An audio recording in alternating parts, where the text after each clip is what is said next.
How do you know that your truck driver files are going to meet DOT, state, provincial requirements? Yes, you're listening to a Canadian safety consultant. However, because so many of my trucks go to the United States, I must know about the Federal Motor Carrier Safety Regulations, and this video is going to answer some critical questions for all carriers in North America about what needs to be in a driver file to be compliant with the US DOT.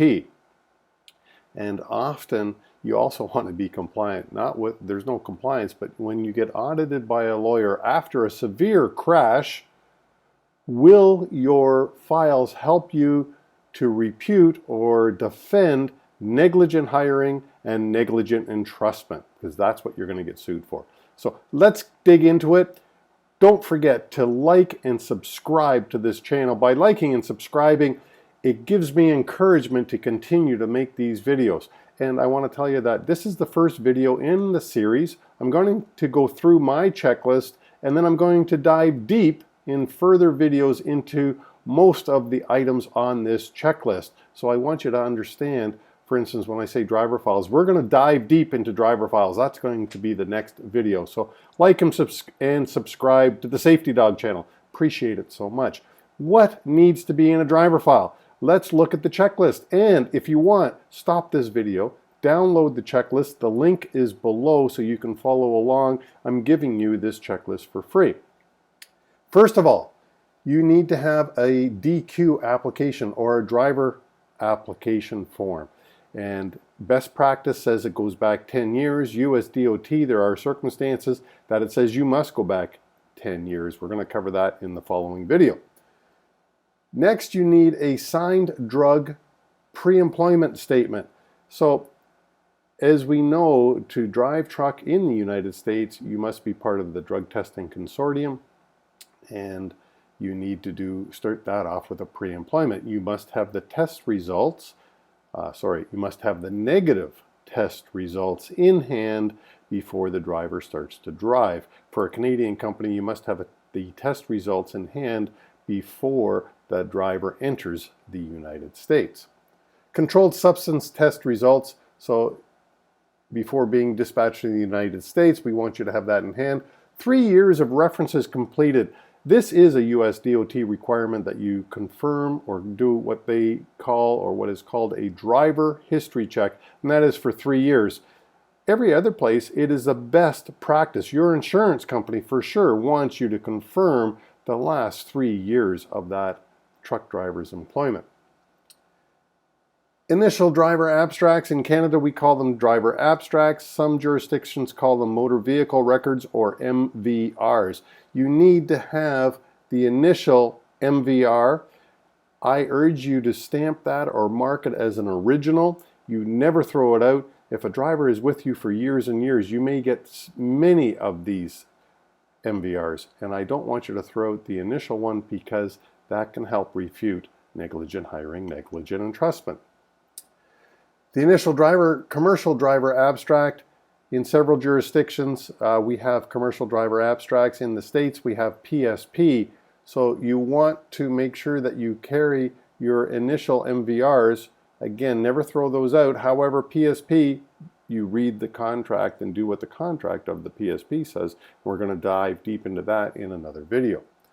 3-year MVR abstract. You're going to get this every 12 months. So when I'm going through a driver file, I want to make sure that there is a current or a recent MVR or driver abstract within the last 12 months. You need to get one every 12 months. Same with the commercial driver abstract. This is not PSP, don't be confused. PSP, you can only pull it once, pre-employment screening, so before employment.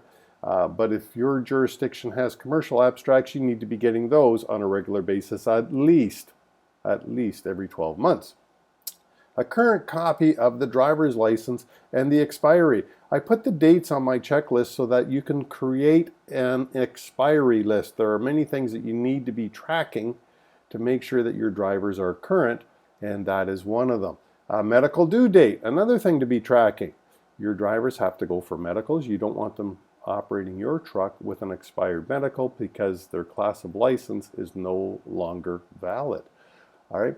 In Canada, we do criminal record searches. In the United States, of course, you do searches to see if the driver has any felonies. Written tests. If you want to do some written tests, this is a great place to confirm that the driver knows about the rules of the road as it pertains to truck drivers, such as overweight, weight permits, hours of service permits, cargo security, cargo securement, all those types of things. A road test. I'm suggesting a minimum of 25 miles or 40 kilometers. You need to have a road test, although there are ways that you can waive or use somebody else's road test. I really encourage you, and the insurance industry encourage you, to do your own road test. You're about to give this guy a truck, a trailer, a cargo, your company's reputation, and of course you're working for a shipper and you want to get the load there to the receiver on time. So make sure you do the road test. Annual reviews. This is a requirement in most jurisdictions. You've got to do annual reviews. In the DOT, it is specific. You must do annual reviews to make sure that driver still meets your company policies.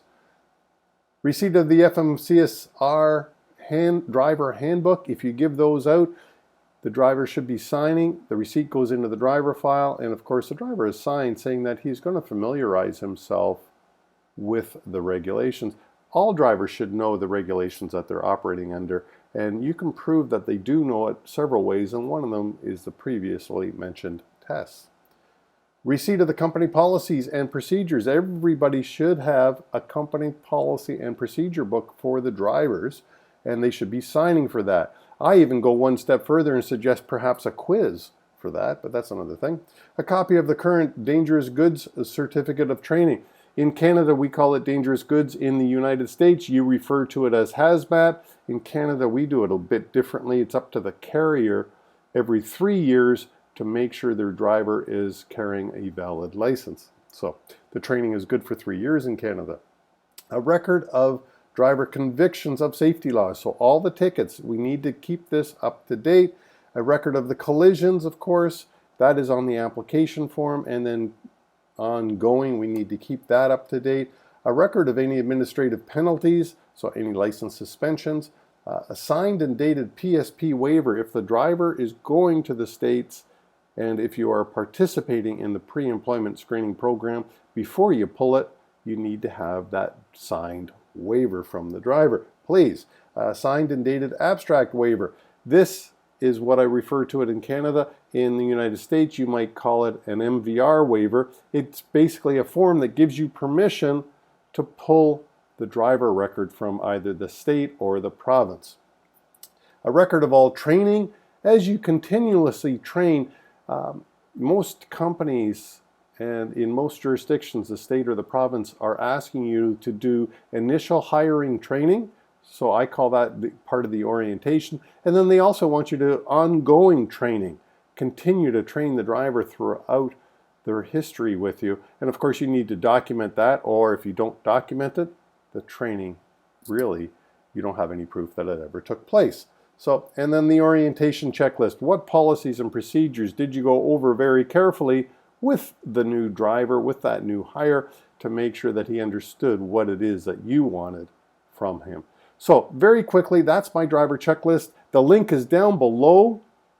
Click and like this video. Subscribe to the Safety Dawg channel. Subscribe to this playlist so that you are notified when I add the next driver video to it. And it will be about driver application forms, common mistakes that are made on the driver application form. So for now, Safety Dawg's out.